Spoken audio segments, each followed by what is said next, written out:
First soil preparation కోసం అయితే మనము ఒక 20-25% అయితే గార్డెన్ సాయిల్ తీసుకోవాలి. దాంట్లో అలానే నేనైతే మాన్యూర్ కూడా తీసుకున్నాను. ఇది బేసిక్‌గా మనకు అవసరం లేదు. ఇది కూడా 20% ఉంటే బెస్ట్ అనమాట.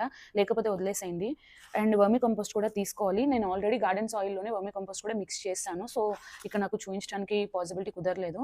అండ్ ఇక్కడ మీరు చూస్తున్నారు కదా! ఇది కోకోపిట్. కోకోపిట్ కూడా 25% మిక్స్ చేయాలనమాట. అండ్ ఇదొచ్చేసి వర్మిక్యులైట్ అని చెప్పేసి మీకు ఆన్‌లైన్‌లో ఎక్కడైనా దొరుకుతుంది. సో, బేసిక్‌గా జేడ్ ప్లాంట్స్‌కి ఎక్కువ గార్డెన్ సాయిల్ అనేది అవసరం లేదనమాట.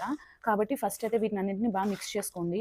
మీరిక్కడ చూస్తున్న కోకోపిట్ వచ్చేసి నాకు కొంచెం తడిగా వచ్చింది. నేను ఆన్‌లైన్‌లో ఆర్డర్ చేశాను. డ్రై రాలేదు. సో, ఒకవేళ గనక మీ దగ్గర డ్రై ఉంటే బెస్ట్ అది ప్రిఫర్ చేయండి.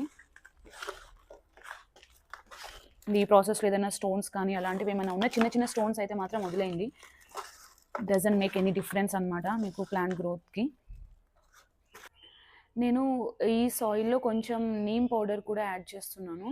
దీనివల్ల ఏంటి అంటే మనకేమన్నా రూట్ డిసీజెస్ వస్తే దాని నుంచి మన ప్లాంట్‌ని ప్రొటెక్ట్ చేయడానికి నీమ్ పౌడర్ చాలా యూజ్‌ఫుల్ ఉంటుంది.